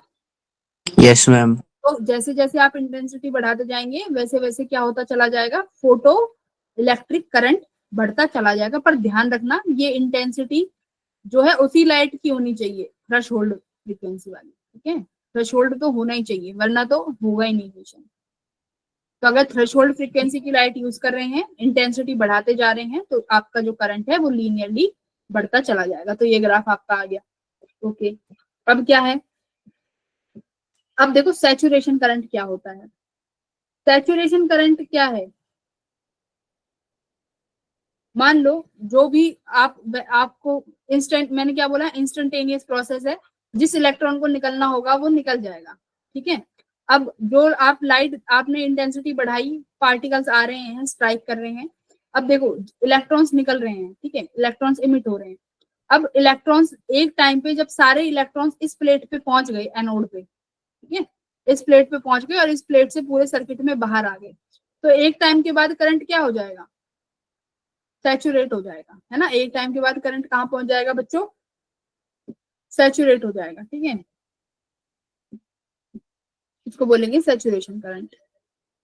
करंट में कोई चेंज नहीं आएगा। The maximum value of photo electric current is called saturation current. Saturate का मतलब क्या होता है कि अब सैचुरेशन आ चुका है, अब करंट नहीं बढ़ेगा। ठीक है, अब उसको बोलेंगे हम लोग फोटो इलेक्ट्रिक, उसको बोलेंगे हम लोग कौन सा करंट, क्या बोला उसको, सैचुरेशन करंट। अब सैचुरेशन करंट का मतलब है क्या, इसको एक चीज ध्यान से सुनो, सैचुरेशन करंट क्या है। ध्यान से मान लो, सब चीज मान के ही करेंगे। यहाँ पर बच्चों जो निकले हैं वो कितने इलेक्ट्रॉन्स निकले हैं, मैं मान लेती हूँ 10 निकले हैं, ठीक है, 10 इलेक्ट्रॉन्स हैं जो निकले, 100 इलेक्ट्रॉन्स निकले हैं, ठीक है, 100 इलेक्ट्रॉन्स निकल गए।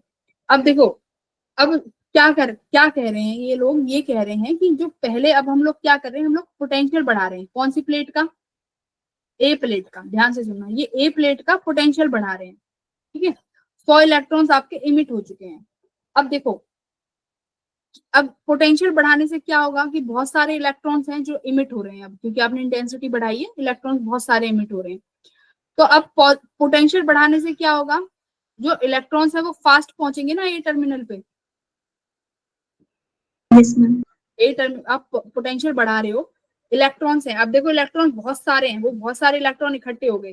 कुछ इलेक्ट्रॉन ऐसे हैं जिनकी एनर्जी, काइनेटिक एनर्जी बहुत ज्यादा है, जो वेस्ट नहीं करके आए। कुछ ऐसे इलेक्ट्रॉन हैं जो सारी एनर्जी को वेस्ट कराए, ठीक है। अब जो वेस्ट कराए वो इलेक्ट्रॉन तो पीछे पड़े होंगे, क्योंकि भाई उनके पास तो एनर्जी है नहीं, बस वो तो बाहर निकल के बैठ गए हैं। बट जो इलेक्ट्रॉन जिनके पास खुद की एनर्जी है वो धीरे धीरे आगे जा रहे होंगे, है ना। अब हमने क्या करा, पॉजिटिव पोटेंशियल जो था एनोड का वो बढ़ा दिया, उससे क्या होगा, जो इलेक्ट्रॉन चुपचाप बैठे हुए थे जिनके पास एनर्जी नहीं थी, वो भी आगे मूव करेंगे, है ना, वो भी आगे मूव करेंगे। तो क्या होगा, धीरे धीरे आप देखोगे कि पोटेंशियल बढ़ाने से करंट क्या हो रहा होगा, पोटेंशियल बढ़ाने से धीरे धीरे आप देखेंगे कि करंट क्या हो रहा होगा बच्चों, Increase. हो रहा होगा, हाँ, इंक्रीज हो रहा होगा। इंक्रीज क्यों हो रहा होगा, क्योंकि जो इलेक्ट्रॉन अपने आप नहीं चल पा रहे हैं उनको चलाने के लिए हमने पोटेंशियल बढ़ाया। पोटेंशियल बढ़ाने से वो इलेक्ट्रॉन भी यहाँ तक पहुंच पाए प्लेट तक, और वो हमारे सर्किट में आ गए। तो सर्किट में आने से करंट बढ़ेगा ऑब्वियसली, तो करंट बढ़ा। तो यही यहाँ पे बता रहे हैं, देखो क्या कह रहे हैं ये, पहले 10 वोल्ट था तो कितना करंट आया, 10 माइक्रो एम्पियर, ठीक है।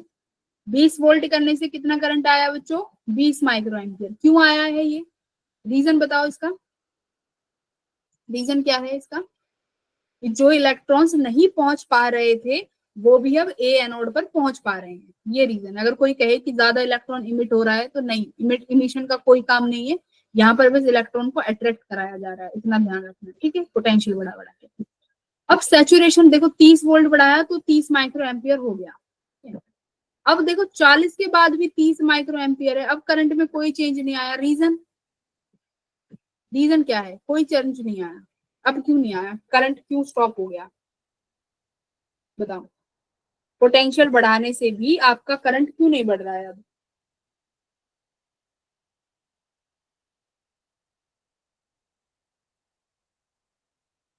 अच्छा मुझे बताओ करंट क्यों बढ़ रहा था,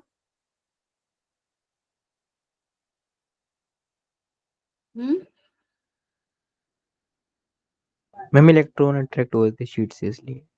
सुनो, दो चीजें, एक तो इंटेंसिटी जो पढ़ चुकी हो, अब इंटेंसिटी का हो गया, इंटेंसिटी का समझ में आ गया कि इंटेंसिटी तो बढ़ाते जाओगे तो इलेक्ट्रॉन निकलते रहेंगे, ठीक है।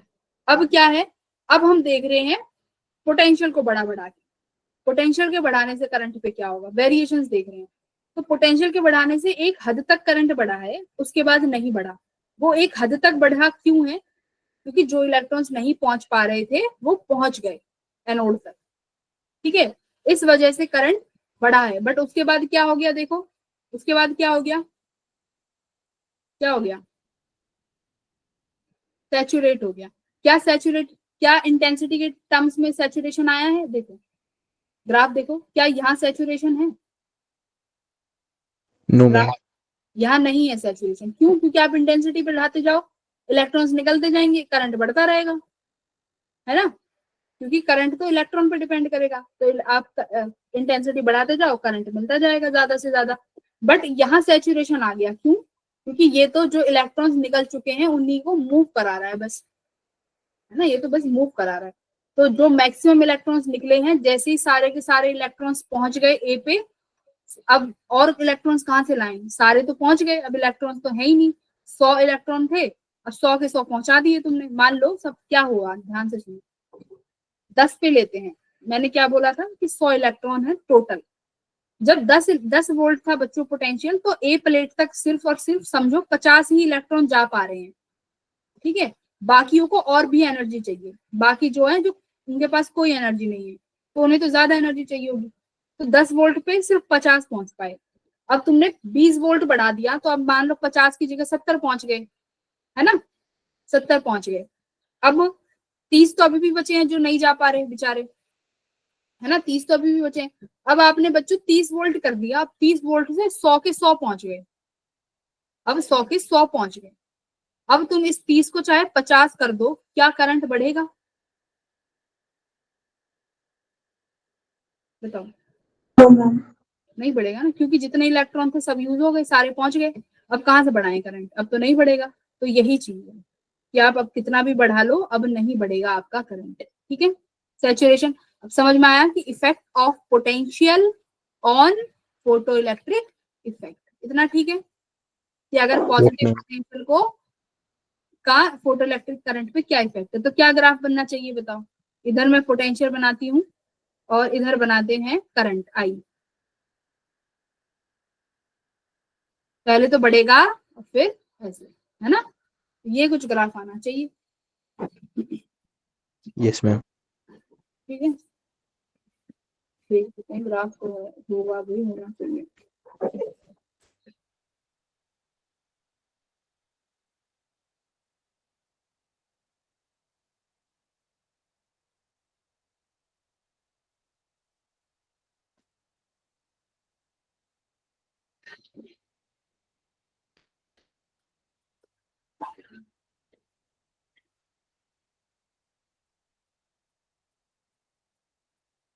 ठीक है, नहीं है कोई बात नहीं, पर यही वाला ग्राफ आएगा। ठीक है, क्योंकि एक टाइम के बाद तुम्हारा करंट सैचुरेट हो जाएगा। Okay, effect of potential on photo electric, यहाँ तक पढ़ लिया। अब क्या है, अब देखो, अब हमने बच्चों पोलैरिटी रिवर्स कर दिया। अभी तक ए पॉइंट का पोटेंशियल क्या था? ए पॉइंट का पोटेंशियल क्या था? पॉजिटिव था। पॉजिटिव था। अब देखो ध्यान से क्या किया, अब इस पॉजिटिव को मैंने नेगेटिव कर दिया। अब खुद बताओ कि क्या होगा?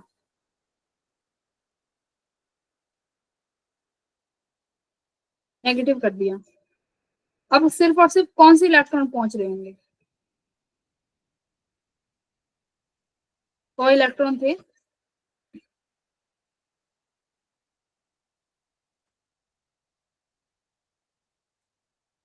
हम्म, पहले तो इलेक्ट्रॉन्स को कोई अट्रैक्ट कर रहा था, अब इलेक्ट्रॉन्स को धक्का मार रहा है कोई, है ना? मेरे पास काइनेटिक एनर्जी होगी। हाँ, वेरी गुड। सुनो, पहले तो इलेक्ट्रॉन्स को कोई अट्रैक्ट कर रहा था, ये ऐसे करके ऐसे खींच रहा था अपनी तरफ। अब तो इलेक्ट्रॉन को धक्के मारे जा रहे हैं, क्योंकि नेगेटिव चार्ज आ गया और इलेक्ट्रॉन खुद नेगेटिव है, तो इलेक्ट्रॉन को धक्के पड़ रहे हैं। अब कौन जीतेगा? जिसके पास ज्यादा Kinetic energy होगी। वही इलेक्ट्रॉन पहुंच पाएंगे जो इसके फोर्स को, मतलब जो इस पोटेंशियल को क्रॉस कर पाएंगे। ये तो एक बैरियर हो गया ना पोटेंशियल का। Yes, तो ma'am. एक तो पोटेंशियल बैरियर कर दिया। अब इस पोटेंशियल को क्रॉस करने के लिए एनर्जी चाहिए। अब इस एनर्जी को वही इलेक्ट्रॉन क्रॉस कर पाएंगे जिनके पास होगी काइनेटिक एनर्जी। ठीक है, तो जिनके पास काइनेटिक एनर्जी होगी। अब यहीं पे एक चीज बताओ, कोई इलेक्ट्रॉन आ रहा है, देखो जिसके पास जीरो काइनेटिक एनर्जी वो तो चुपचाप बैठा रहेगा, उसका तो हम कुछ नहीं कर सकते। यहाँ पे जिसके पास काइनेटिक एनर्जी है हम उनकी बात करेंगे। ठीक है, जिन बच्चों को जेई निकालना है तो उन्हीं की बात करेंगे। अब जो आराम से बैठे हैं अब उनकी बात नहीं करेंगे। ठीक है, अब वो बच्चे दौड़ रहे हैं, ठीक है, रेस में। ठीक है, जिनको जेई निकालना है वो रेस में दौड़ रहे हैं।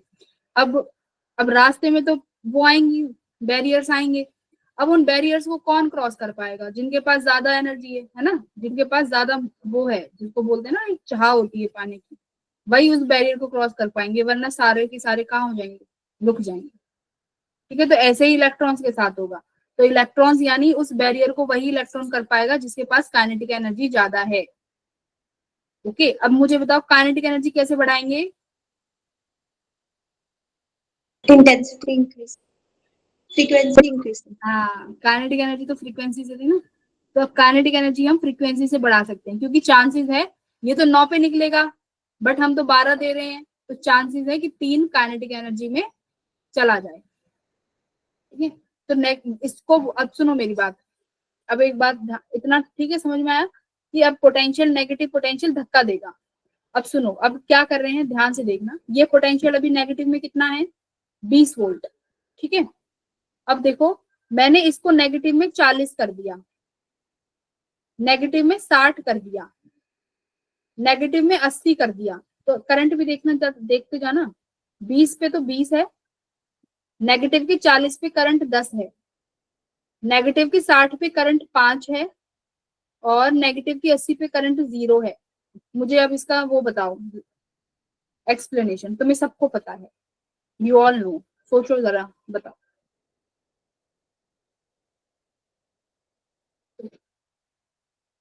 मतलब मैं नेगेटिव पोटेंशियल बढ़ा रही हूँ, इसका मतलब क्या है?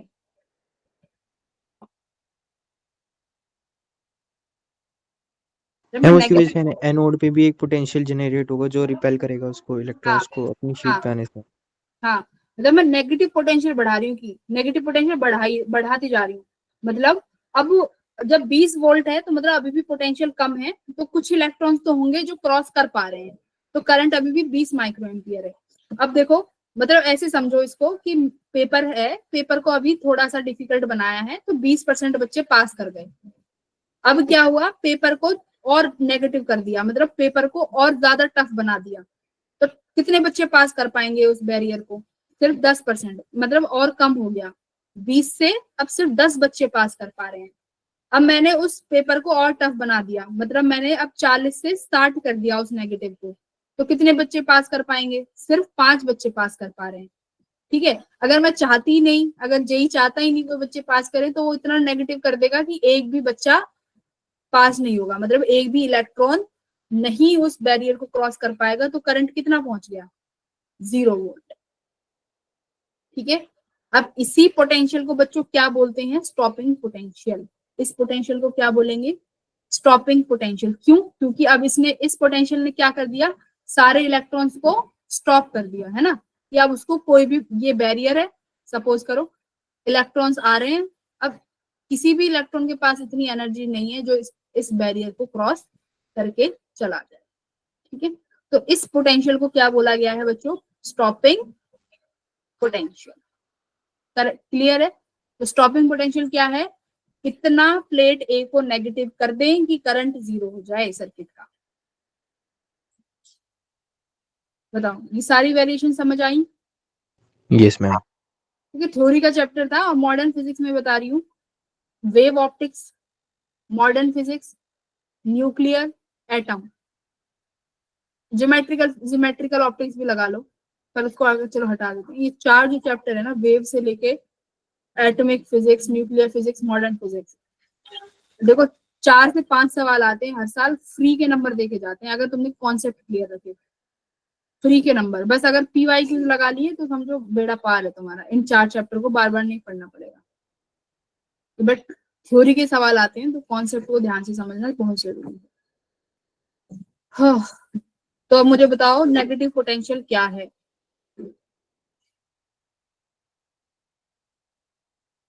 कौन बता? लावण्य बताएगी। लावण्य, व्हाट इज नेगेटिव पोटेंशियल?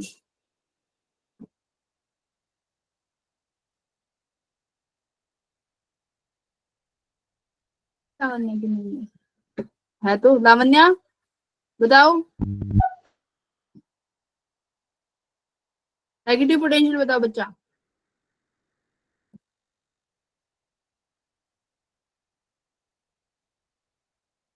डरो मत, बताओ जो भी समझ में आया है। मैम नेगेटिव पोटेंशियल, अरे चुप हो जाओ तुम लोग। मैम जब नेगेटिव पोटेंशियल करेंगे तो जो ए पे चार्ज ज्यादा जनरेट हो गए। हाँ, तो ए का चार्ज बढ़ा दिया, फिर चार्ज नहीं पोटेंशियल बढ़ाएंगे। Yes ma'am. तो क्या होगा?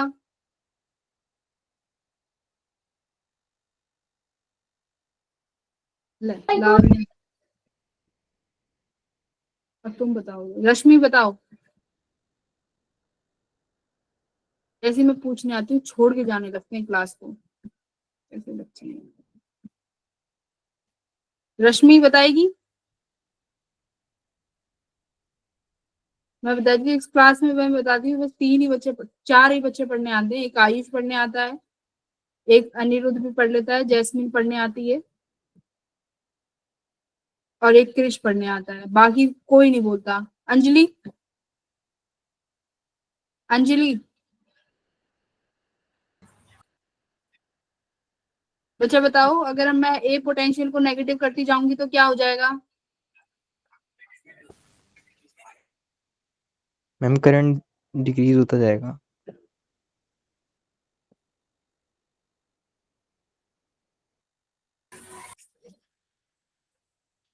अब सारे वेरिएशंस तुम पढ़ चुके हो।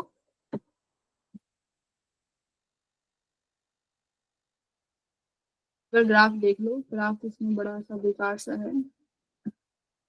देखो अब ये देखो, इफेक्ट ऑफ पोटेंशियल का ग्राफ है ऑन फोटो। इस एक ही ग्राफ में सारे तुम्हें चीजें बताएंगे।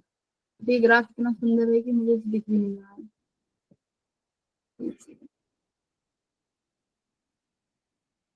चलो ग्राफ को देखने की कोशिश करते हैं, ग्राफ क्या कह रहा है। ये बात खुद से जरा देखो, तीन तुम्हें दिख रही होंगी कि तीन इंटेंसिटी यूज करी गई है, ठीक है। ये है करंट, यहाँ पर करंट है बच्चों, ये जो वाई एक्सिस पे करंट है, और यहाँ पर है पोटेंशियल। अभी देखो नेगेटिव पोटेंशियल है, मतलब अभी हम नेगेटिव की बात कर रहे हैं कि एनोड को नेगेटिव कर रहे हैं। तो एक चीज जरा ध्यान से देखो, जब आप इंटेंसिटी बढ़ा रहे हो तो देखो पोटेंशियल पे कोई फर्क नहीं पड़ा, पोटेंशियल तीनों के लिए सेम है, जबकि इंटेंसिटी बढ़ा रहे हो। क्यों? रीजन रीजन दो। बहुत बहुत बढ़िया है, देखो ध्यान से देखो, मैंने इंटेंसिटी बढ़ा दी, बट इंटेंसिटी बढ़ाने के बाद भी देखो पोटेंशियल सेम है। जो I1 है उसकी अभी पोटेंशियल सेम है। रीजन क्या होगा?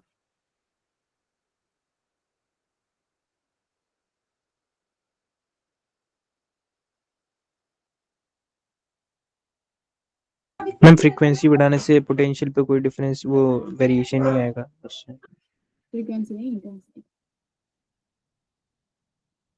Very good. इंटेंसिटी बढ़ाने से, और तुमने फ्रीक्वेंसी बोल दिया। इंटेंसिटी के बढ़ाने से देखो होगा क्या, सुनो। इंटेंसिटी का काम क्या था? नंबर्स को बढ़ाना, ठीक है। ये नंबर्स ऑफ फोटो इलेक्ट्रॉन्स को बढ़ा रही थी, बट स्टॉपिंग पोटेंशियल क्या है? बैरियर है, यानी जिसकी एनर्जी वो जा सकता है। और एनर्जी सिर्फ किससे बढ़ सकती है? फ्रीक्वेंसी से। ध्यान से, एनर्जी हम फ्रीक्वेंसी से बढ़ा सकते हैं, ठीक है। तो स्टॉपिंग पोटेंशियल को अगर बढ़ाना या घटाना है तो हम किस पे डिपेंड, किससे रिलेट करेंगे बच्चों? सिर्फ और सिर्फ फ्रीक्वेंसी से। अगर करंट बढ़ाना घटाना है, नंबर्स घटाने बढ़ाने हैं, तब हम किससे डील करेंगे? इंटेंसिटी से, ठीक है। तो आप कितनी इंटेंसिटी बढ़ा लो, इंटेंसिटी बढ़ाने से सिर्फ और सिर्फ ज्यादा इलेक्ट्रॉन्स इकट्ठे हो जाएंगे, ठीक है, बट वो इलेक्ट्रॉन्स एनोड क्रॉस नहीं कर पाएंगे। मतलब इसको ये है कि बहुत ज्यादा बच्चे हो गए, बट आप पेपर ही टफ कर दोगे तो कितने बच्चे पास हो जाएंगे? कितने बच्चे बढ़ाते जाओ। अब उसके लिए हमें क्या करना पड़ेगा? उन बच्चों को ज्यादा पढ़ाना पड़ेगा, तभी वो उसको क्रॉस कर पाएंगे, यानी उनकी फ्रीक्वेंसी बढ़ानी पड़ेगी, ठीक है। थोड़ा ऐसे समझ के चले। मैम यही सेम क्वेश्चन ना अभी इसमें अप्रैल वाली शिफ्ट में भी आया है, सेम ग्राफ। हाँ तो मैं कह रही हूँ ग्राफ से तो बहुत क्वेश्चन आएंगे यहाँ से, ठीक है। तो PYQs लगा लेना 23, 24, 22। मैं बता रही हूँ मॉडर्न फिजिक्स में कोई दिक्कत नहीं आएगी, और ज्योमेट्रिकल ऑप्टिक्स में भी नहीं आएगी। ज्योमेट्रिकल ऑप्टिक्स जब तुम फर्स्ट डे पढ़ते हो ना तो टफ लगती है, जब क्वेश्चन सॉल्व करोगे तो देखोगे अरे ये तो वही 5-6 फॉर्मूले और तो कुछ है ही नहीं, वो भी बहुत इजी लगने लगेगी। सबसे टफ मैं बताऊं फिजिक्स में है क्या, जो एक्चुअली में तुम्हें जो सबसे आसान लगती है ना, मैकेनिक्स, जो सबसे आसान लगती है वही सबसे टफ। जैसे प्रोजेक्टाइल, सुनो प्रोजेक्टाइल मैम कितना मुझे तो आसान इजी नहीं लगी। नहीं लगी? No ma'am. जैसे प्रोजेक्टाइल है, जैसे बच्चे जब पढ़ते हैं ना प्रोजेक्टाइल, अरे मैडम ये तो बहुत आसान है, 4 ही फॉर्मूले हैं, पर मैं बता रही हूँ उस पे इतने अच्छे से अच्छे क्वेश्चन बन सकते हैं। वो एक ही ऐसा सवाल होगा कि एक ही फॉर्मूले से सॉल्व हो रहा होगा, पर नहीं चलेगा उस टाइम दिमाग। तो मैं बता रही हूँ मैकेनिक्स जैसे प्रोजेक्टाइल मोशन हो गया, ये वन ऑफ द डिफिकल्ट है, क्योंकि फॉर्मूले लगाने के बाद भी नहीं क्वेश्चन सॉल्व बनते हैं, ठीक है। बट 12th के चैप्टर्स ऐसे हैं जो ये ज्योमेट्रिकल ऑप्टिक्स हो गई, मैग्नेटिज्म हो गया, यहाँ से फॉर्मूला बेस्ड क्वेश्चन आएंगे, फॉर्मूला लगाओ हो गया सवाल। बट मैकेनिक्स ऐसी है, कितनी पढ़ के जाओ फिर भी पॉसिबिलिटी है कि नहीं बन पाएगा, तो स्मार्ट वर्क करके जाओ। और जो तो जनरल कैटेगरीज हैं उनको तो भाई सारे चैप्टर्स पढ़ने हैं, क्योंकि मैं फिजिक्स में तो तुम्हें 90 से 95 मार्क्स लाने ही पड़ेंगे, उससे कम लेके आए तो नहीं काम चलेगा, ठीक है। फिजिक्स का टारगेट रखो 90 से 90 भी नहीं बोलूंगी 92, 96 तो तुम्हें लाना ही है जनरल कैटेगरी को, क्योंकि ऑप्शन ही नहीं है। केमिस्ट्री के लिए अगर मैं बताऊं तो सुनो ध्यान से, देखो अगर मैं तुम्हें एक चीज रैंक की एक बात बताऊं, रैंक की बात करें, कल ये मैं बताने वाली थी पर बताया भी था कुछ लोगों को, तो एक सेकंड देखो, हमारे पास परसेंटाइल जाती है जैसे कि 95 मान लेते हैं, है ना। जनरल कैटेगरी कितनी जाती है? 95 परसेंटाइल। हमारे पास तीन वो हैं, फिजिक्स, केमिस्ट्री एंड मैथ। ध्यान से सुनना, 25 क्वेश्चन आते हैं तीनों सब्जेक्ट में, यस मैम। ठीक है। फुल मार्क्स कितने हो गए? यहाँ से कितने आ सकते हैं? 100 नंबर। यहाँ से 100 नंबर आ सकते हैं और यहाँ से 100 नंबर आ सकते हैं।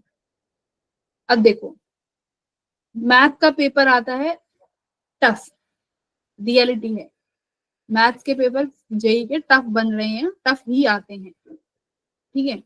अब तुम्हारे पास केमिस्ट्री में तो कोई ऑप्शन ही नहीं है भाई, केमिस्ट्री में तो तुम्हें 95 प्लस जाना पड़ेगा, ठीक है, 95 प्लस जाना है। फिजिक्स में मैं तुम्हें फिर भी बोलती हूँ 90 से 95 हम लोग चला लेंगे, ठीक है, 90 से 95 चला लिया। तो अब मुझे मैथ तो में ये भी ज्यादा लग रहा है। अगर 95 परसेंटाइल चाहिए तो, ठीक है, अगर तुम्हें 95 परसेंटाइल चाहिए तो भाई 90 तो इतने तो आने ही चाहिए, 90 तो होना ही चाहिए केमिस्ट्री में, जितना हो सके उतना, क्योंकि मैथ से हम कॉम्प्रोमाइज कर सकते हैं। जिनको लगता है कि मैडम मैथ मेरी बहुत अच्छी है, मैं कर दूंगा, 100 नंबर ले आऊंगा, वेल एंड डन। वरना मैं बता रही हूँ, इसमें तो तुम मान के चलो कि 50 के आसपास भी आ जाएं तो ठीक है। तो देखो कितने मार्क्स बन गए तुम्हारे, 50 प्लस 95, इसमें एवरेज ले लेते हैं, चलो 92 आ गए, तो कितने मार्क्स हो गए टोटल? करो, 227 से 230 ही आ रहे हैं अभी, है ना, देख लो, ठीक है। तो मतलब यहाँ पे तुम्हारे 230 240 नंबर बन जाएंगे, तो इसमें तो 230 मैम अच्छी खासी एनआईटी मिल जाएगी। हाँ 230-40 में तुम्हें एनआईटी मिल जाएगी, है ना, तो सही है। तो उसमें भी कब है? जब तुम फिजिक्स केमिस्ट्री में अच्छे ला रहे हो नंबर, तो ये तो तुम्हारे पास ऑप्शन ही नहीं है। और सुनो मेरी बात, 90, ये जो 95 मार्क्स केमिस्ट्री में कब आएंगे, एक चीज ध्यान, अब यहाँ पे देखो, ये तो तुमने मार्क्स देखे, अब क्वेश्चन अटेम्प्ट देखो, अटेम्प्ट रेट की बात कर लेते हैं, ये 95 मार्क्स कब आएंगे? सारे बच्चे देख लो भाई, कितने क्वेश्चन अटेम्प्ट करने पड़ेंगे? 24।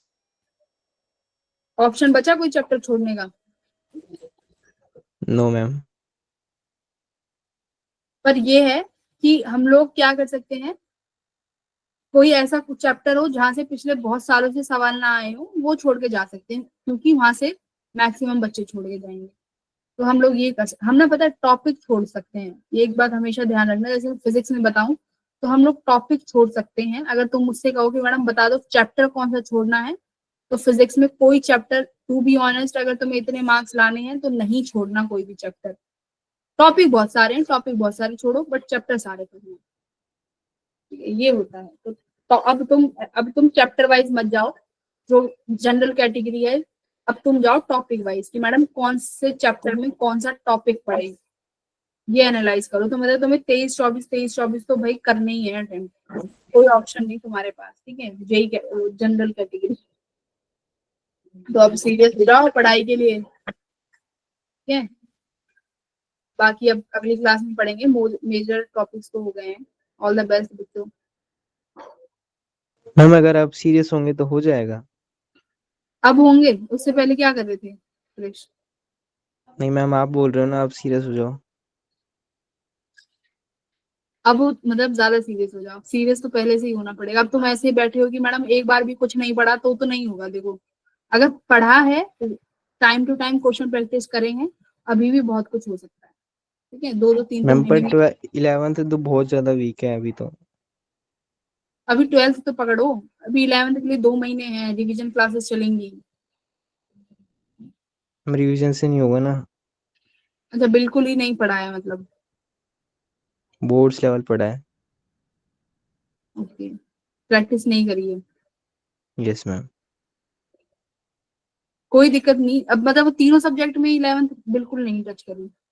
नहीं, केमिस्ट्री तो ठीक है, थोड़ी सी बस ऑर्गेनिक वीक है, ठीक है, और बस फिजिक्स मैथ्स थोड़ा सा है। हाँ तो देखो मैथ्स में तुम्हें पहले कह रही हूँ, मैथ्स में तुम्हें देखो 50 नंबर, 50 से 55 जाना है। 12th तो पढ़ ही रहे हो। 11th के लिए मैं यही बोलूंगी, मैंने जो बच्चे जब कल मिले थे ना, मैंने उनको यही बोला था कि फिजिक्स और केमिस्ट्री 11th 12th दोनों पढ़ के जाओ। मैम मैथ्स में आप ऑप्शन, हमसे तो मिले ही नहीं। आप तुम दिखे ही नहीं, BO4 3 BO3 थे सारे। मैं तो वरुण के साथ ही था नहीं दिखे क्रिश तुम, मैंने तो। मैम। वो मैं एग्जाम दे रहा था ना, मेरा लेट हो गया था थोड़ा सा। ओके, तो बाकी के बच्चों से तो मिली थी, तो मेरे मैंने को उनको तो मैम यही ड्रॉपर वाला पेपर पकड़ा दिया था। ड्रॉपर वाले। हाँ, और फिर ये उसके बाद आयुष 2 घंटे बाद मैम मैंने चेक करा ना, तो मैम बोल रही कि अब तो आप तो ऑनलाइन एग्जाम दो। अरे ठीक, 2 घंटे बाद तुम्हें पता चला था सिलेबस मैम वाला मुझे तो। लगा शायद होगा, हो सकता है मैम। फिर मैं करने भी लगा तो फिर बाद में छोड़ना पड़ा। वो तो हो ही जाएगा। ठीक है कोई बात नहीं, अभी देखो अभी भी बहुत टाइम है, क्योंकि अभी तुम ये समझो कि 11th के लिए केमिस्ट्री आती है। मैथ, मैथ में तो मैं फिर भी बोल रही हूँ तुम्हें 50 नंबर चाहिए। 12th पढ़ के जाओ और मैथ में सर से पूछ लो कि सर कौन से ऐसे चैप्टर हैं जो 11th के अगर करके जाऊं तो वहां से मेजर पार्ट आएगा, क्योंकि मैथ में तो तुम्हें वैसे ही कम अटेम्प्ट करने हैं, हमने जो स्ट्रेटेजी बनाई है उसके अकॉर्डिंग, है ना। Yes ma'am. तो ये है, तो मैथ में सर से पूछो, जो भी बच्चे सीरियस हैं सभी पूछो कि सर मैथ में ऐसे कौन से चैप्टर हैं जो हम 11th के बिल्कुल करके ही जाएं, 5-6 चैप्टर बता दो, क्योंकि हमारे उसमें बस 50-55 नंबर लाने हैं। बट 11th 12th में तो आप केमिस्ट्री कर ही रखी है, 11th की बस फिजिक्स पढ़नी है, आराम से हो जाएगी। ठीक है, ओके मैम। हो जाएगा, अभी भी धीरे धीरे स्टेप बढ़ाओ। और अप्रैल भी है, ठीक है, बट ये नहीं करो कि बिल्कुल ही बैठ जाओ, है ना, तो पढ़ते रहो। मैम एक तो मेरा स्कूल भी मतलब अभी नवंबर से इवनिंग का हो गया ना, तो हम्म, आते आते भी 7 बज जाते हैं मेरे को। सुबह का टाइम है, फिर सुबह पढ़ा करो। हाँ मैम, सुबह होता नहीं है ना। देखो होता नहीं है ये तो गलत बात है। अब मैंने तो कई बच्चों को ये भी सजेस्ट किया था, जैसे जैस्मिन को किया था कि स्कूल कम जाओ, है ना, लावण्या को भी बोला था कि स्कूल कम जाना शुरू कर दो अब 2 महीने। अब ये करो भाई, कुछ तो करना पड़ेगा अब रिवीजन के लिए। Yes ma'am. स्कूल कम जाओ सभी लोग जो भी सीरियस हैं। और अपने मैथ्स वाले सर से जरूर बात करो, हर्षित सर से, क्योंकि मैथ तुम्हारी अब, फिजिक्स केमिस्ट्री तो तुम्हें करनी है, बट मैथ ऐसा है जिसके तुम्हें सेलेक्टिव चैप्टर्स करने हैं, तो मैथ्स वाले सर तुम्हें बहुत हेल्प करेंगे इसके लिए। ठीक है, तो 11th के चैप्टर सभी से ही पूछ लो सर से। और तो बता दिए सर ने। हाँ तो बस, तो बढ़िया है। 11th की अभी जब प्रैक्टिस करेंगे तो फिजिक्स तो वहां से कवर हो ही जाएगी। ठीक है, तो नो इशू, कर लेंगे। Bye ma'am. बाय बच्चों।